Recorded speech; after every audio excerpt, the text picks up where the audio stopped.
YouTube. It's Tone back with another one for you. So this one here, what we have is continuation of cracking the code. We're gonna try to run through this briefly so we can get onto some other books.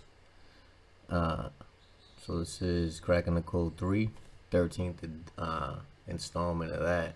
Now let's get right into this here. So here it says military courtrooms. So the law of the flag tells us the colors of the flag flown in any forum on any vessel dictates the law, form, and jurisdiction under which that entity is conducting business. Original legislation describing the American flag is found at Title 4 U.S.C. Chapter 1, Sections 1, 2, and 3. Flags not meeting these exact specifications are expressly excluded as American flags. The flag that flies in today's courtrooms is not the American flag described in Title 4, but rather a gold fringed military flag of war enforcing the private general equity admiralty maritime law of the same merchant bankers and shippers who swindled America's gold and bankrupted and conquered the U.S. government between 1907, money panic of 1907 and 1933, depletion of gold stocks and repudiation of obligations, could not make good on promise for redeeming gold certificates equals insolvency, bankruptcy.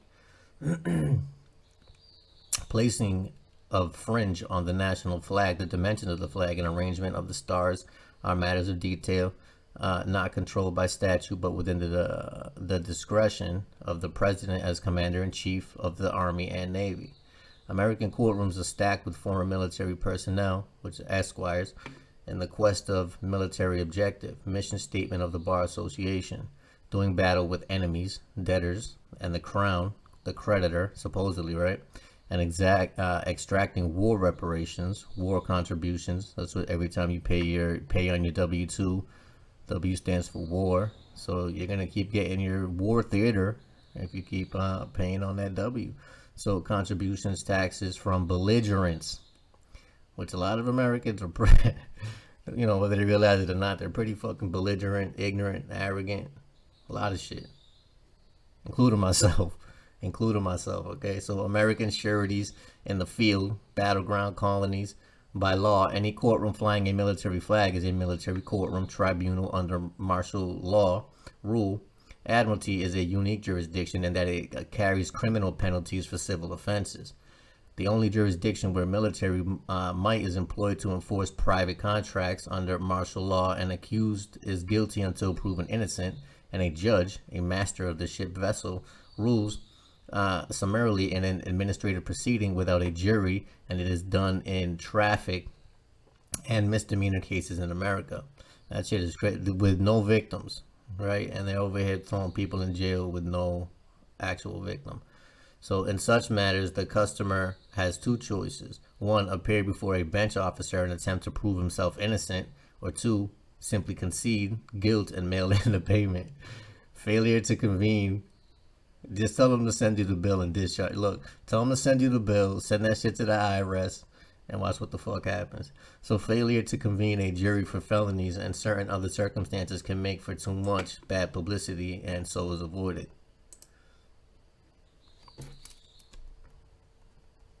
Let's get into the next slide here. Yeah, so that everything has a significance to it. So they didn't put the gold fringe on the flag for nothing. It ain't just there for decoration. Okay, it's all got relevance.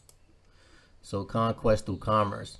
You may have wondered why China is on the mind of so many American politicians, why actors within the U.S. government have been such vocal and legislative champions of China's cause in obtaining the most favored nation trading status and being allowed admittance into the World Trade Organization, WTO. China, which represents the largest source of cheap labor in the world, China can undercut Mexican labor by as much as 90%, was bankrupted in 1933 along with America and every other noteworthy government at that time, and was thereafter converted into a communist state in 1949. The motherlode of manpower has now been successfully harnessed for dominating by outproducing and undercutting the labor force of every other nation in existence, the planetary economic free-for-all that quietly began upon China's entrance into the World Trade Organization. So, I don't think it's a coincidence that all this shit happened at the same time in all these countries. It was obviously a military coup, I would imagine, right? Because how does it all happen at once? 1933. China's role in the chosen master's attempted conquest of the earth is that of the great equalizer, i.e., the commercial force that amalgamates all competition into a homogeneous mass of ineffectual workers and consumers, and the banker, the frontmen in the District of Columbia, have spared no effort to ensure that China's needs receive top priority. Did you ever ask yourself how China and Russia ended up on the UN Security Council at its inception? Business, as usual, for the same gang that conceived beginning in 1931 in New York City, organized, financed, precipitated, orchestrated, and dictated strategy and tactics for United Nations Coming Out Party World War II. Article 1, Section 10, Clause 6 of the Constitution says no state shall pass any law impairing the obligation of contracts. All right, so contracts supersede law. Okay, that's just how that works. So, because also you can't be subject to a law that you didn't agree to. So I don't understand what's so complicated about understanding that contracts are law.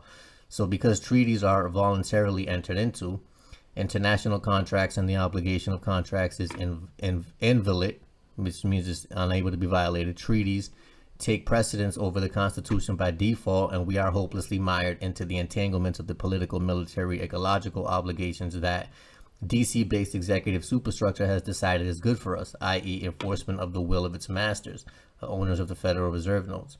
The global political landscape is changing, and it doesn't have as much to do with the national boundaries as it has to do with the most common medium. Let's see what the most common medium is. See what they say it is. Most common medium of exchange. Anywhere in the world you find Federal Reserve notes changing hands, you will also find the IRS. Why?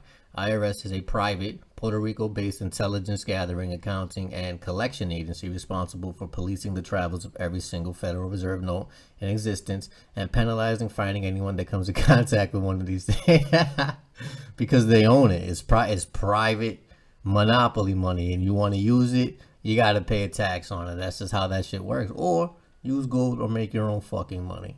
All right, so if such an unwitting recipient does not carry a U.S. passport, no problem. Virtually every government on earth is bankrupt to the same bankers, so there is not too much concern about where the tax is collected. It all ends up in the coffers of the owners of the banking system. An indispensable tool of the chosen masters.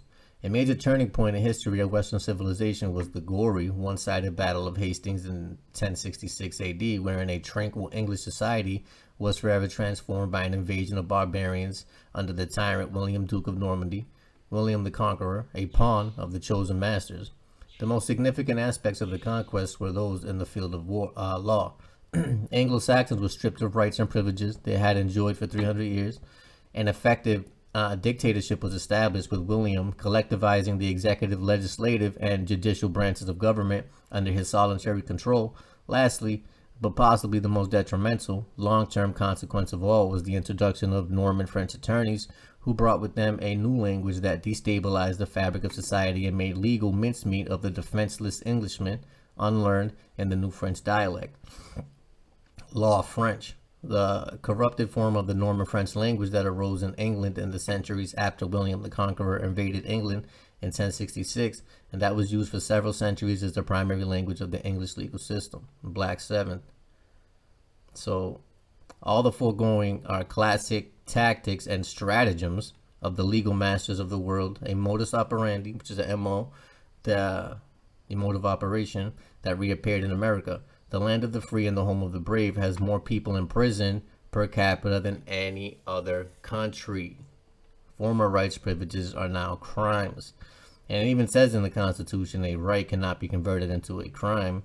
But they go ahead and they do it anyway. And they just hope that you don't fucking figure it out. So FYI, there are 3 particular items that can be traded, bought, and sold only in Federal Reserve notes: gold, oil, and medium-term notes. Okay, so you see what's going on there, right? They're basically trying to corner the market. Oh, they did. They did actually corner. I mean, let me not say try to. They absolutely cornered the market.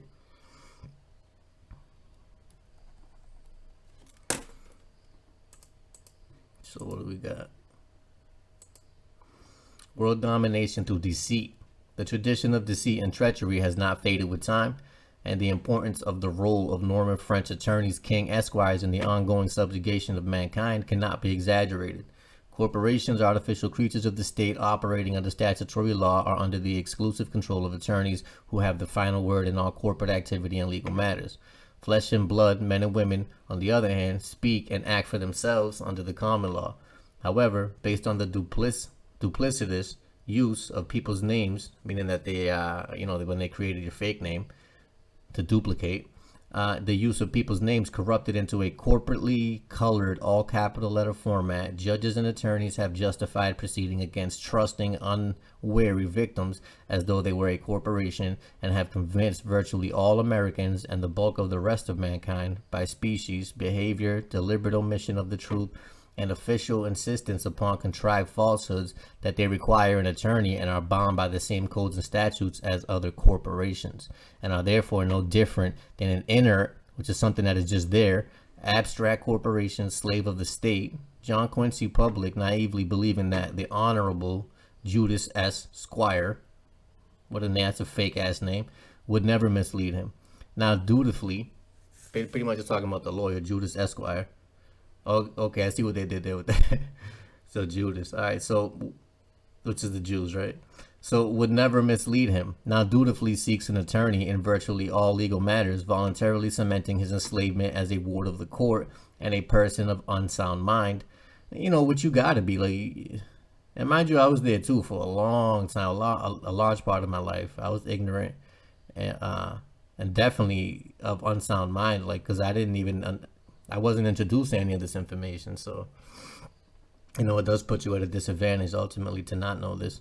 And conceding that he is incapable of speaking and acting for himself without such trickery enforced by underling esquires, judges, and attorneys in the judicial system, the chosen masters could not prevail. So pretty much what they're saying is that they couldn't have done it without all these lawyers helping them in the background, which was a concerted effort by a private club to circumvent all laws and create their own copywritten codes and statutes, and then somehow make you convinced that you're somehow subject to them shits when you don't even fucking know these people. I don't even know you. You mean I'm subject to your bullshit? Keep that pushing. So, masters of commerce and law, the covert intent of subjugating all of mankind began as but a tiny cabal. Actually an elite hate group within a racist cult determined to swindle all property on earth from all non-group members and rule the world on and they had a good run too, but the time is up. You already know what time it is. So, and the rule of the world on high as the chosen masters, they got their initial foothold in the global commercial arena as shippers on the high seas in the Hanseatic language, cutting their teeth on the negotiable instruments law, which is what everything is. Everything's an offer that you get from these people. They're essentially administrative scam artists that send you offers in fucking bold letters, making you think that they have some type of power. Like, if it was like that, wouldn't they have just came to get you initially? No, they got to send you offers first. That particular form of law, Admiralty Maritime General Equity, was brought ashore in the country in 1851 with the Limited Liability Insurance Act, and is now codified in the Uniform Commercial Code. All meaningful commercial paper falls under the headings of the document of title and negotiable instruments, both of which are jealous subjects of the UCC. Incredibly, both are the NIL and the UCC are derived from the same voluminous, archaic, cultic, encrypted, hate manifesto with its intricate teachings on property rights, authored by the self-same progenitors of the antisocial policies that we, as outsiders, must contend with in its myriad forms every day of our life for our very existence. People have been converted into unwitting de facto merchants trading in worthless fiat money, i.e. FRN, Federal Reserve Notes script, which are all promissory notes, and you can absolutely make your own promissory notes, you know what I mean? So, and many have become obsessed by necessity with such hollow, life-diminishing objectives as getting out of debt, making rent, and paying the bills, to the exclusion of a gracious, benevolent, aesthetic lifestyle and everything else in between. So Essentially, they tricked everybody into believing that their paper had value. When if you look at the color of U.S. currency compared to monopoly money, you know what? I should have put a slide in here with that. Then you can see that it's all just a game, and they had to tell you because it is magic, it's fucking deceit and all that. But they're really telling you without telling you, and that's why they've been allowed to get away with that for so long because they're putting it right in your face. But slavery was a choice, and it still is a choice. You know what I mean? When you understand who it is that you're dealing with, everything's contracts. Fix your contracts. Fix any misconceptions that or anything that they may have misconstrued as you being a willing participant in their fucking nonsense. So it is a game of chess. Stop playing checkers with these clowns. That's what I got for you for now. Until we meet again.